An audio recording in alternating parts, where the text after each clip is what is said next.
want to talk about a couple things tonight. I've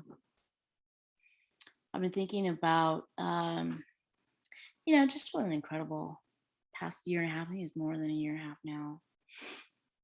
It's been, and everything that's been impacting us on a global scale. And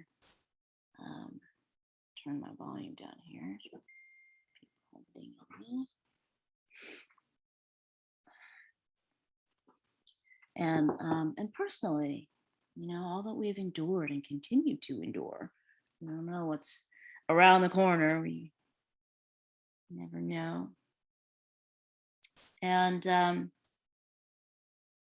I get the newsletters from CIIS, and I saw one recently that was offering a course that was focused on the trauma of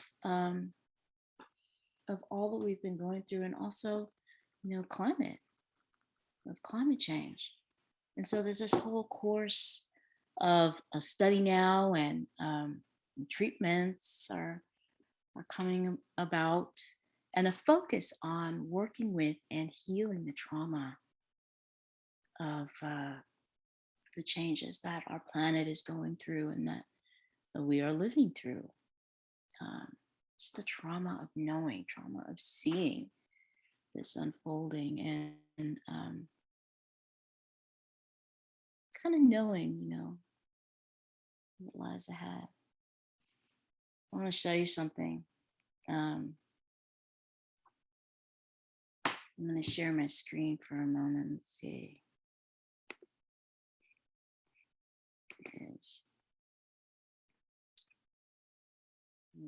Put this down here.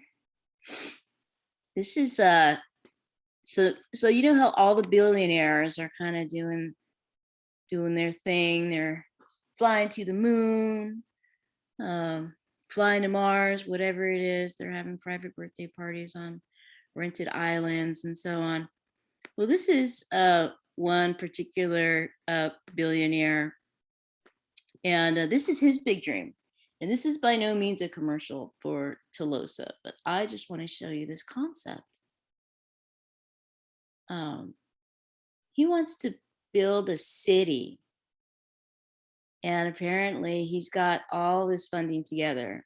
And so this is some type of a sustainable city and a community that he wants to set the foundation for. I think they're looking at sites in the desert somewhere in Arizona. So this is very interesting. So imagine a city where you always feel welcome and included. Here's an artist's rendering of the city. What's it like to live in Telosa? And so apparently, a city for everyone. While the current economic system is a growth engine, it has led to increasing inequality. And so then they show all of the ways in which we're kind of doing ourselves in unaffordable health care, disconnected communities. And so the intention here is open, fair, inclusive, sustainable, renewable. Beautiful, right?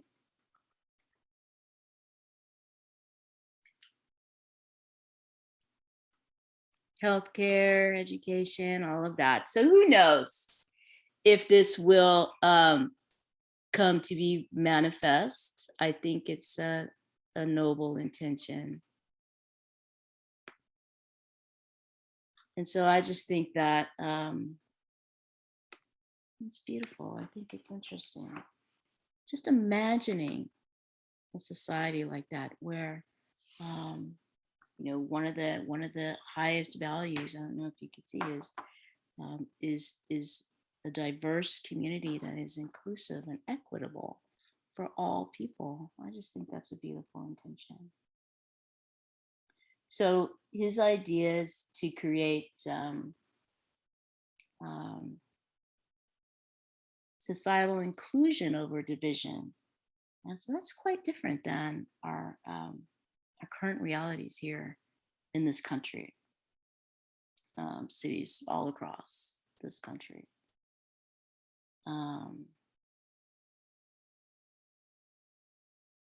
So it got me thinking about this concept that you maybe have heard about. Joanna Macy has done a lot of work, and it's a term you may have heard me mention in the past. Deep ecology. It's called deep ecology. And so deep ecology is a philosophy. It's also a movement. It's actually been around since the 70s. It's been growing and expanding since then. And the term was first coined by a Norwegian philosopher named Arne Næss. And he was also a scholar of Gandhi and, a mountaineer, naturalist. And he's basically saying that all of nature is not subordinate to humanity, and asks how we can manifest a society or system more in alignment with our core values. And so it requires this kind of internal shift in our thinking and in our relationships. And I'll read you something. This is a quote from Judy Berry. She's passed now. She was an activist.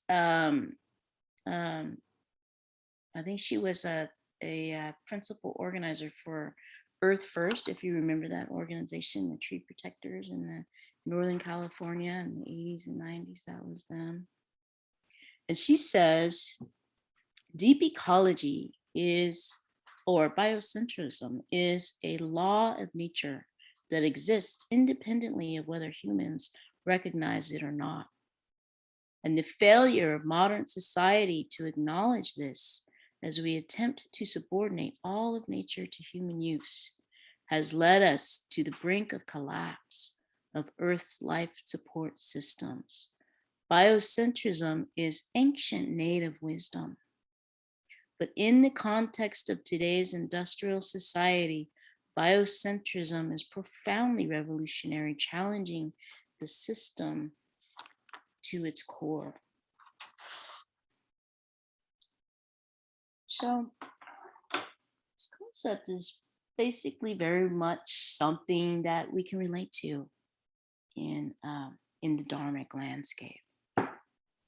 And the ideas are simply questioning the morality or the ethics of our current societal system of growth.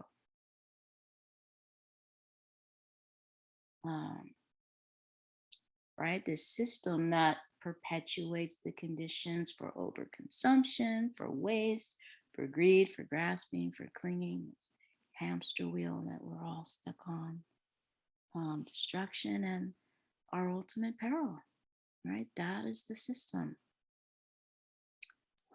So sila, morality, virtue, ethics, right conduct, right speech, right action, right livelihood. This is the shift of deep ecology. It's the internal work that then impacts how we relate to one another, how we relate to the planet, how we relate in society. It's really related to how we move about in the world, how we care for one another and others. Caring for the world. So what naturally follows is this kind of relating, this virtue or morality. And so in our practice, we work with something called precepts. Folks may have heard or have been introduced them or exposed to them in some way. Maybe you've taken them. And the precepts are trainings. There's usually 5. You're probably familiar with at least the 5 precepts. These are mindfulness trainings that we take, that we sort of live by, that we vow to strive to live by, cultivate in our lives.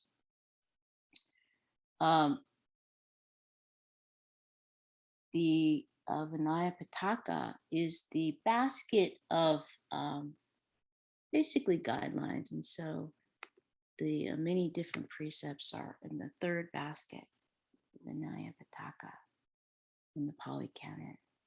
And so there's the 5. You might take 8 if you're on retreat. There's 8 that you typically will take here in the West. Monastics, the monks have 227, and I believe the nuns have 311. So we only have 5 as lay people. 5 precepts.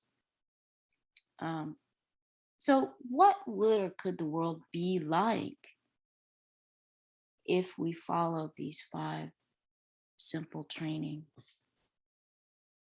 And so I would like to refresh or introduce to you the 5 mindfulness trainings. And these are the 5 mindfulness trainings at Plum Village, which are just beautiful, and they've recently revised them, and they're just so gorgeous. If you haven't had an opportunity to hear, read, or see them, they've kind of distilled all of the Dharma, all of the qualities of heart into these 5 trainings. So I'm just going to read them aloud to you.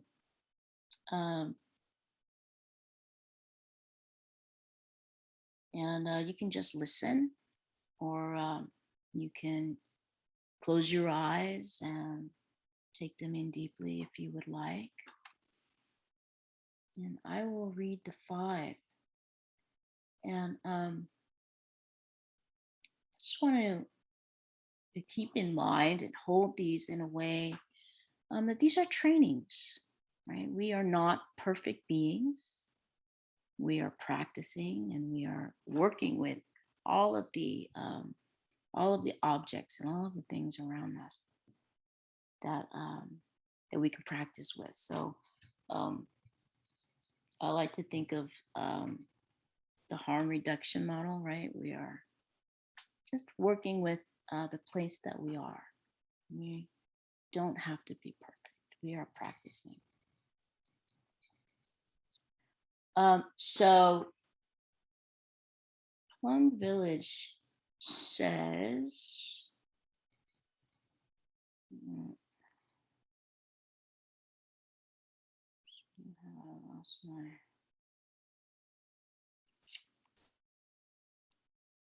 this is what they have to say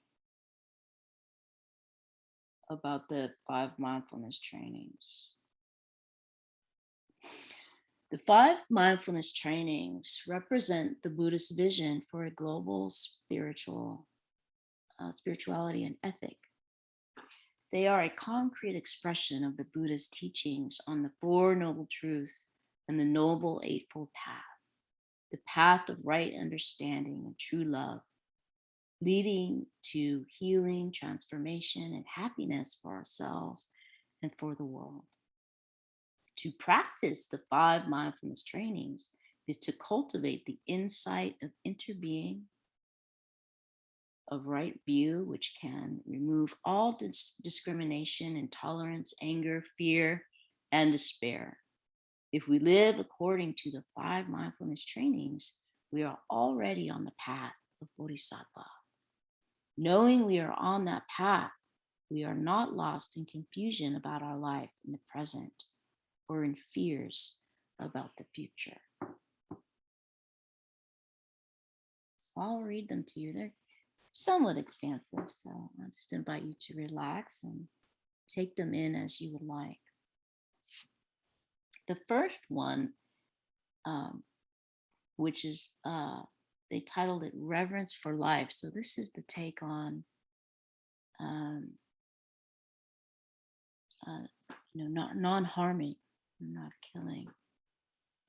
Reverence for life. Aware of the suffering caused by the destruction of life, I am committed to cultivating the insight of interbeing, how we are all connected, and compassion, and learning ways to protect the lives of people, animals, plants, and minerals. I am determined not to kill, not to let others kill, and not to support any act of killing in the world, in my thinking, or in my way of life.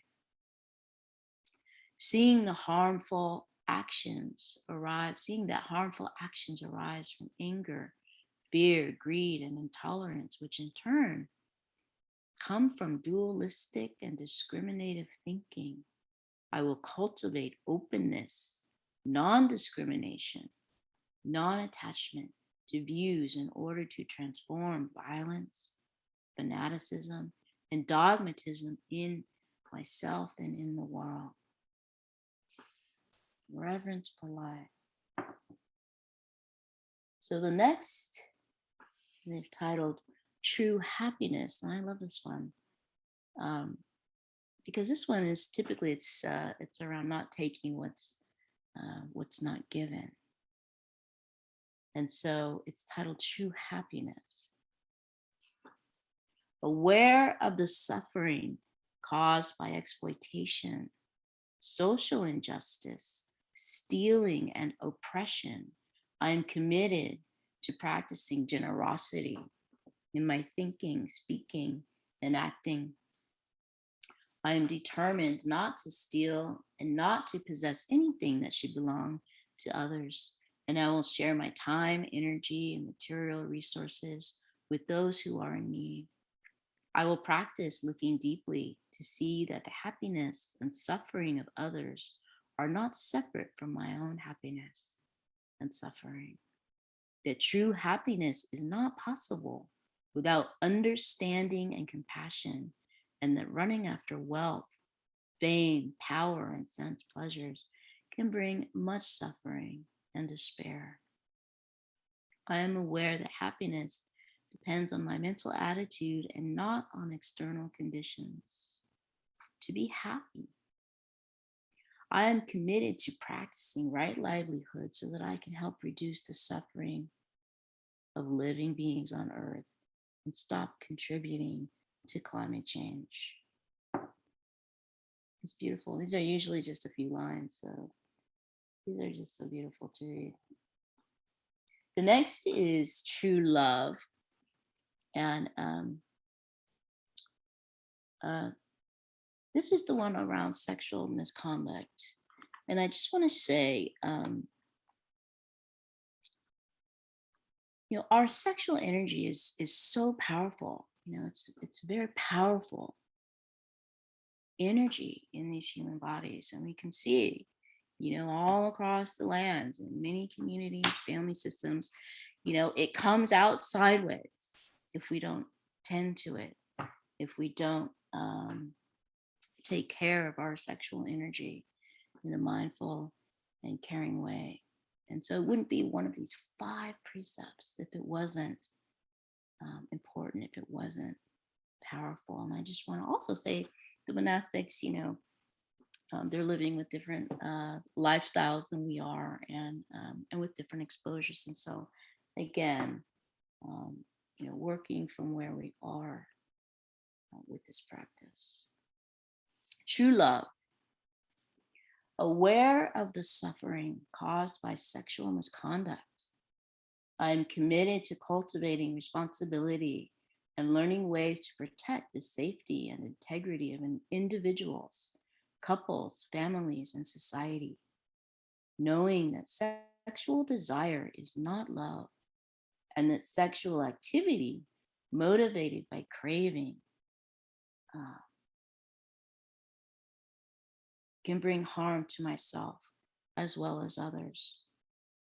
I am determined not to engage in sexual relations without true love and a deep long-term commitment made known to my family and friends. I will do everything in my power to protect children from sexual abuse and to prevent couples and families from being broken by sexual misconduct. Seeing that body and mind are one, I am committed to learning appropriate ways to take care of my sexual energy and cultivating loving kindness, compassion, joy, and inclusiveness, which are the four basic elements of true love. I'll repeat that: loving kindness, compassion, joy, and inclusiveness are the four basic elements of true love. For my greater happiness and the greater happiness of others, practicing true love, we know that we will continue beautifully into the future. Such a lovely intention. So the next is loving speech and deep listening. So this is around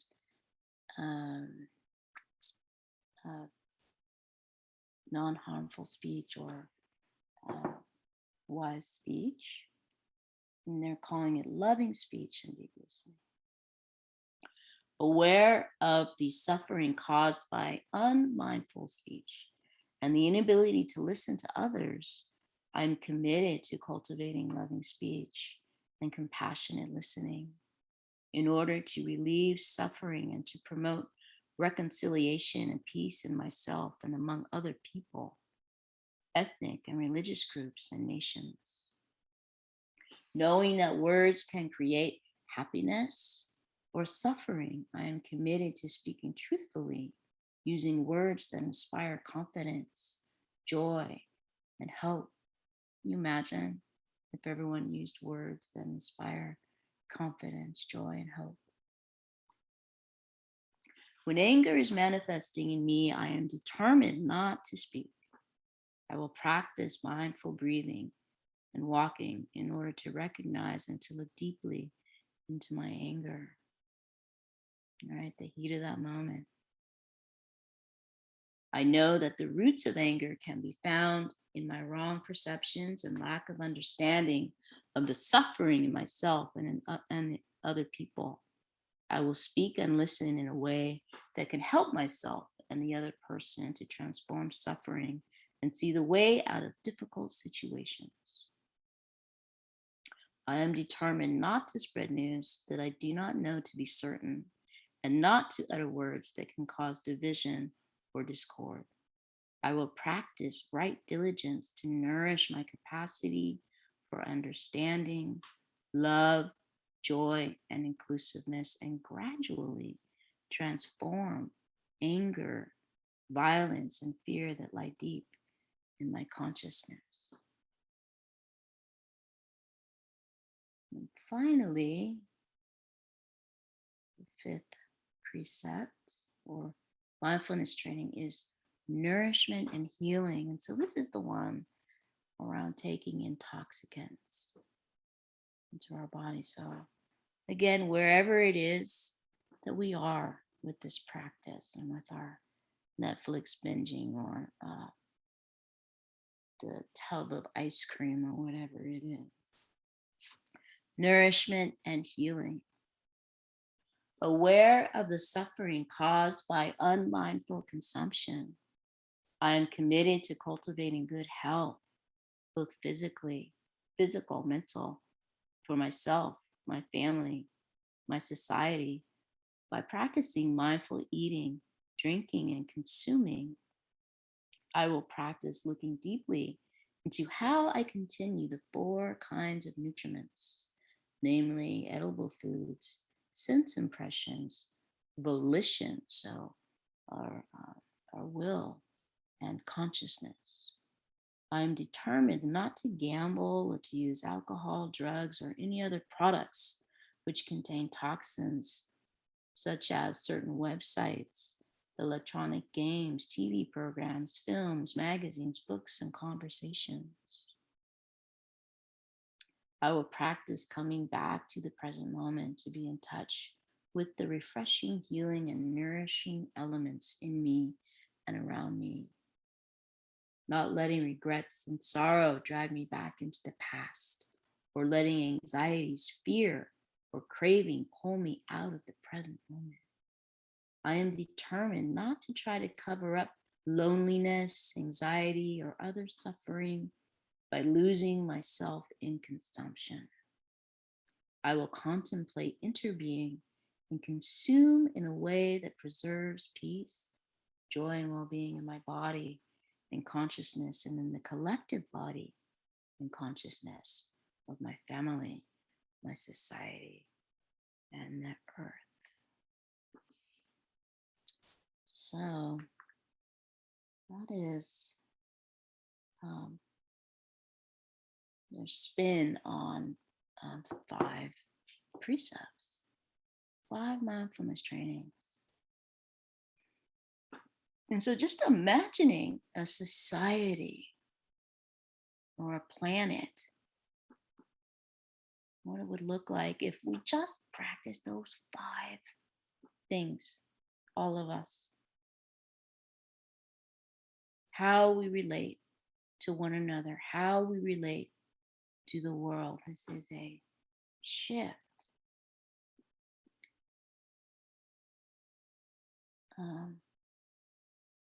When we practice in this way. And so what's it like to try on these 5 trainings?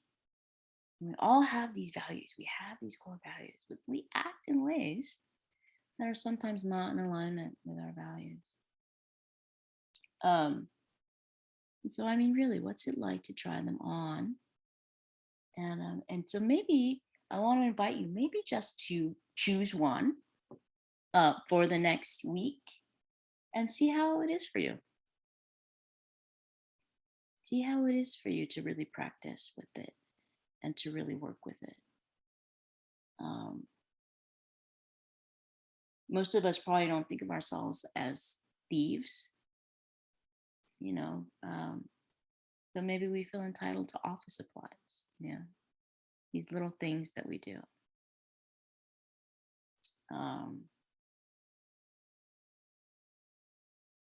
We probably don't think of ourselves as liars. But how is it to be with wise speech, and really work with it from, how are you to, can you babysit, to really show up honestly, or to really work with the impulse to act on words of anger or speech that is harmful, or idle speech, which means, just basically, we talk trash about people. So really just working with one of these for the next week, what would it be like?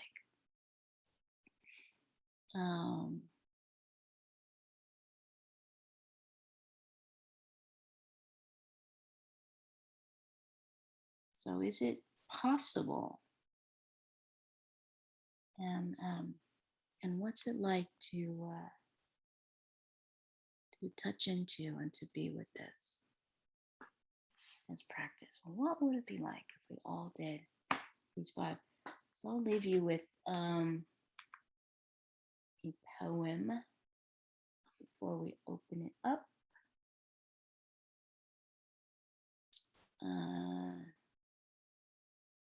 This is a great piece. It's actually written during the pandemic. This is a poem by Lynn Unger. She's a great poet and writer. And so she actually titled it Pandemic. And I'll just read it to you. What if you thought of it as the Jews consider the Sabbath, the most sacred of times? Cease from travel, cease from buying and selling, give up just for now on trying to make the world different than it is. Sing, pray, touch only those to whom you commit your life. Center down. And when your body has become still, reach out with your heart. Know that we are connected in ways that are terrifying and beautiful. You could hardly deny it now. Know that our lives are in one another's hands. Surely that has become clear. Do not reach out your hands, reach out your heart. Reach out your words. Reach out all the tendrils of compassion that move invisibly where we cannot touch. Promise this world your love, for better or for worse, in sickness and in health, so long as we all shall live. So I will leave it there. And we have a few minutes. And I'd like to just open it up. We'll open up the large group. And just invite you to share anything that's come up for you around this, around deep ecology, this work of mindfulness trainings, how these trainings land for you, where they come up for you in your life. And if you've had any past experience working with that, what's it like for you? And where do they arise? Where are the practice points for these trainings?